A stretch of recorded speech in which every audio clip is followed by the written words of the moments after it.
Hi, this is Russ Walden with Father's Heart Ministry. I want to read a verse of scripture that's really going to encourage you when it comes to those times that we're choosing leaders through the elective process. There's a verse that lets us know that regardless what man does, God makes himself known. God brings his will to pass. We know that the scripture tells us that the heart of the king is in the hand of the Lord, and he turns it wherever he wants it. Well, the heart of the voter is also in the hand of the Lord, and he turns it wherever he wants it to be. Daniel chapter 2, verse 21. It says, God changes the times and the seasons. He removes kings.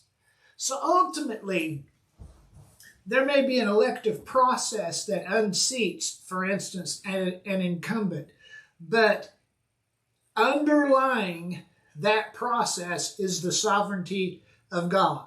Ultimately, our trust is not in the process of the governance of man, but in the sovereignty of God that establishes itself underneath that veneer of man thinking he's in charge. God changes the times and the seasons. He removes kings. He removes senators, presidents, representatives, governors, and he sets up kings. He gives wisdom to the wise and knowledge to them that know understanding.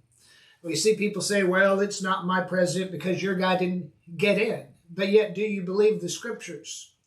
Say, well, but what about all of this strife? Remember in Genesis, when men were all of one language, and God himself said in his own counsel, there is nothing which they purpose to do that shall be restrained to them. We're talking about the Tower of Babel.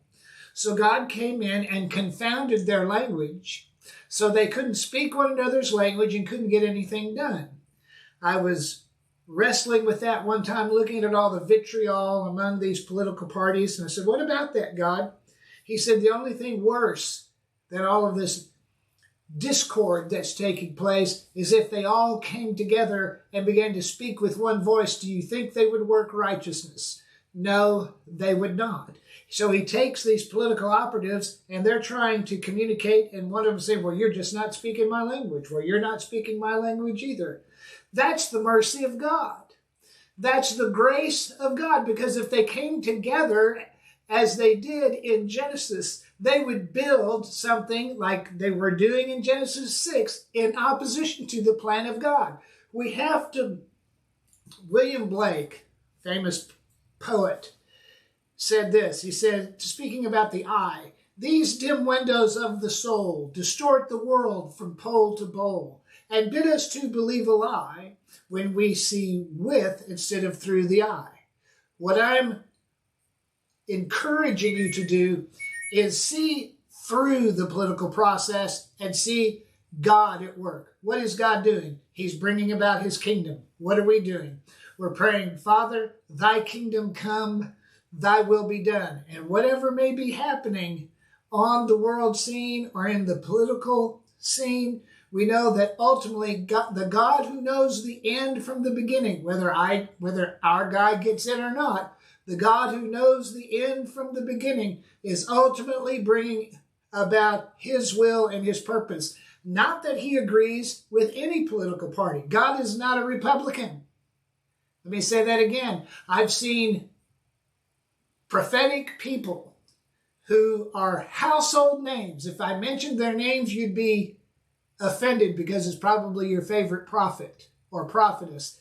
Stand up in nationwide conferences and do everything but give an altar call to become a Republican and suggest that if you weren't a Republican, you can't go to heaven. I'm here to tell you, God is not a Republican. Neither is he a Democrat. He's not a progressive. Remember when Joshua met the angel when they were going up against Jericho, and he said, whose side are you on? He said, I'm not on anybody's side. I'm on the Lord's side. The question is, yes, we should be responsible to vote. And if you're going to vote for somebody in a political party. But ultimately, your fidelity and your loyalty and your trust is in a sovereign God who works his will. He brings about his will in the midst of the mess that men make. So regardless of how the dust settles on a day that the voting process is taking place, we know that God is sovereign and nothing escapes out from under his hand. And as believers, we can trust and know that our Father is seeing us through every circumstance and every situation. God bless you.